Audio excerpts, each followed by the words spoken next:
ukitizama katika mfumo mzima wa maisha ya mwanadamu, pale anapohitaji kufikia katika lengo fulani, bila shaka kuna maandalizi ambayo atayafanya. Maandalizi hayo sawa sawa yawe ni kwa ajili ya kuelekea jambo zuri au yawe ni ya kuelekea jambo baya, ni lazima mwanadamu awe na mikakati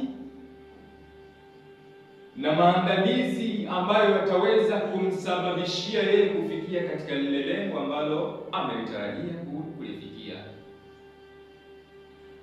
Mfano, mwanadamu anataka kufikia jambo baya, mfano jambo la wizi sio jambo zuri, lakini mfano mwanadamu anataka kuelekea jambo la wizi.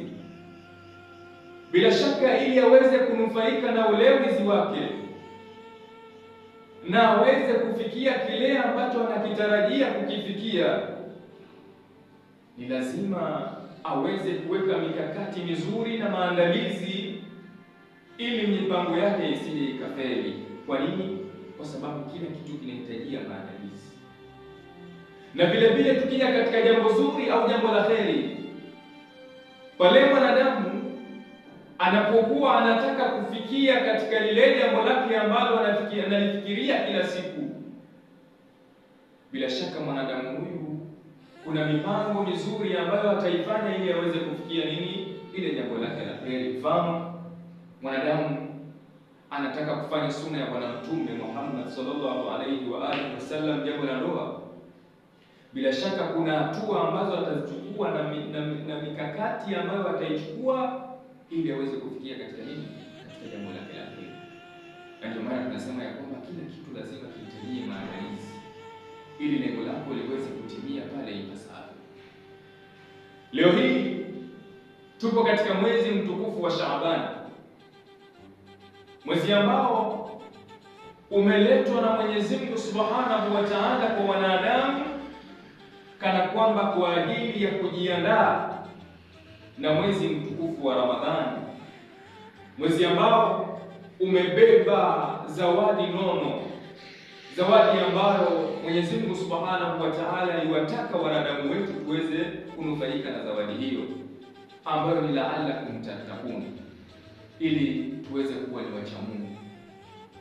Je, ni vipi tunaweza tukafikia katika lile lengo ambalo Mwenyezi Mungu Subhanahu wa Ta'ala anataka wanadamu wote tuweze kulifikia lengo hili?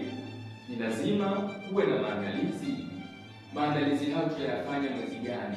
Bila shaka Mwenyezi Mungu Subhanahu wa Ta'ala kabla ya Ramadhani ametutumia mwezi mtukufu wa Rajab na vile vile mwezi mtukufu wa Shaaban kama vile kwa ajili ya maandalizi ya mwezi mtukufu wa Ramadhani.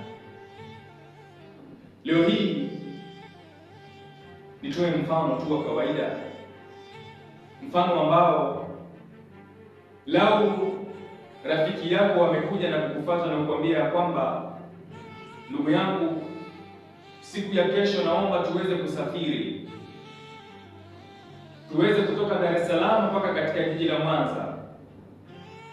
Bila shaka mtu huyu au rafiki yako pale utakapomhabarisha habari hii ya kwamba tunatakiwa tuweze kusafiri, maandalizi ambayo atayafanya, bila shaka hawezi akayafanya maandalizi katika ule muda wa saa 12 kamili. Kwa nini?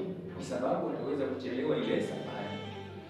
Bila shaka kwa akili ya kawaida, pale unapomwambia mtu ya kwamba kesho saa 12 tunatakiwa tusafiri na tuelekee mahala fulani, maandalizi ambayo atayafanya katika masaa ya nyuma kabla ya ule muda kufika. Kwa nini? Kwa sababu akisema ya kwamba ajiandae, aanze kujiandaa katika ule muda ambao ni wa saa 12, muda wa safari, bila shaka safari yake itakuwa ni ngumu mno.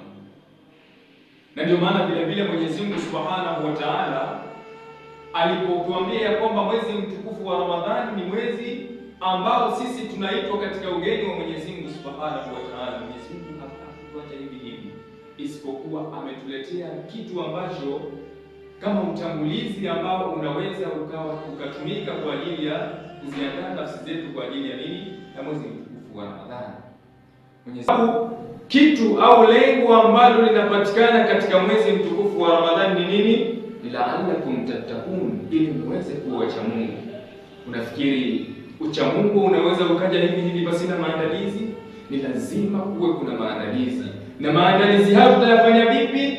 Katika mwezi mtukufu wa Shaaban. Ni mwezi ambao tunatakiwa tuutumie vizuri, ili ile zawadi ambayo mgeni huyu wa Ramadhani alikuja nayo tuweze kuathirika na tuweze kuondoka nayo na tuweze tukaishi nayo vizuri katika maisha yetu baada ya mwezi mtukufu wa Ramadhani. Mwenyezi Mungu Subhanahu wa Ta'ala anapotuambia kwamba tuwe wacha Mungu, Mwenyezi Mungu Subhanahu wa Ta'ala hataki miili yetu. Mwenyezi Mungu Subhanahu wa Ta'ala anataka nafsi zetu ndio ziweze kutakasika. Mwenyezi Mungu Subhanahu wa Ta'ala katika surati Shams anasema ya kwamba qad aflaha man zakka,